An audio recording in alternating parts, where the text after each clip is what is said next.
సంక్షేమం అంటే ఓట్ల రాజకీయం కాదు, ప్రజల జీవన ప్రమాణం పెరగాలని ముఖ్యమంత్రి నారా చంద్రబాబు నాయుడు అన్నారు. సూపర్ 6 సూపర్ హిట్ పేరిట కూటమి పార్టీల ఆధ్వర్యంలో అనంతపురంలో నిర్వహించిన బహిరంగ సభలో సీఎం ప్రసంగించారు. దసరా రోజున వాహన మిత్ర పథకం ప్రారంభించి ఒక్కో ఆటో డ్రైవర్ కు 15,000 రూపాయల చొప్పున ఇస్తారని చంద్రబాబు తెలిపారు.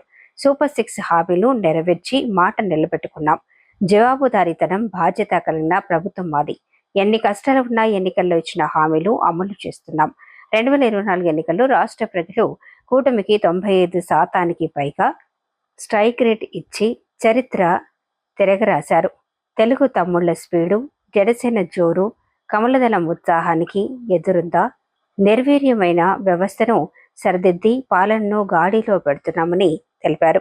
డిప్యూటీ సీఎం పవన్ కళ్యాణ్ మాట్లాడుతూ, కూటమి ప్రభుత్వంపై నమ్మకంతో ఓటేసిన అందరికీ న్యాయం చేయడానికి సీఎం చంద్రబాబు నాయకత్వంలో అహర్నిశలు కృషి చేస్తున్నామన్నారు.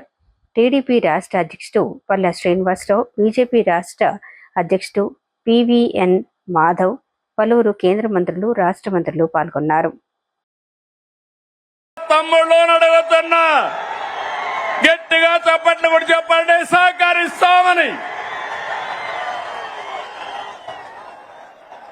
1,00,000 మంది డాక్రా మహిళల్ని పారిశ్రామికవేత్తల ఏడుగా ప్రోత్సహిస్తున్నాం.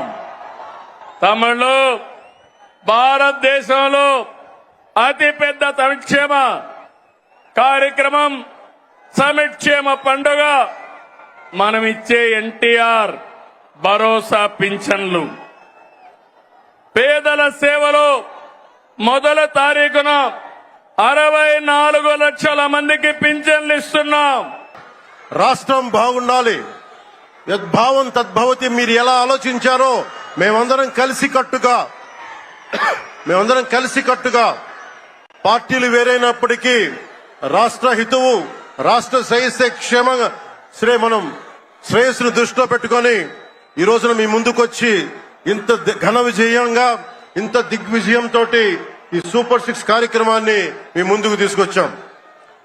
దీని సూపర్ 6 కార్యక్రమానికి సంబంధించి భవిష్యత్తు రాయలసీమ వెనుకబాటుతనం గురించి, దానికి నీటి సౌకర్యాల గురించి, పారిశ్రామిక గురించి గౌరవ ముఖ్యమంత్రి గారు మాట్లాడతారు.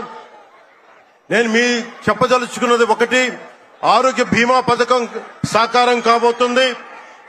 ఒక్కొక్క పథకం ద్వారా ఒక కుటుంబానికి 25 లక్షల ఆరోగ్య బీమా వర్తిస్తుంది. అలాగే పర్యాటక రంగంలో కూడా మనకి దాదాపు 10,000 పైచిలకు పెట్టుబడులు ఆకర్షిస్తున్నాం.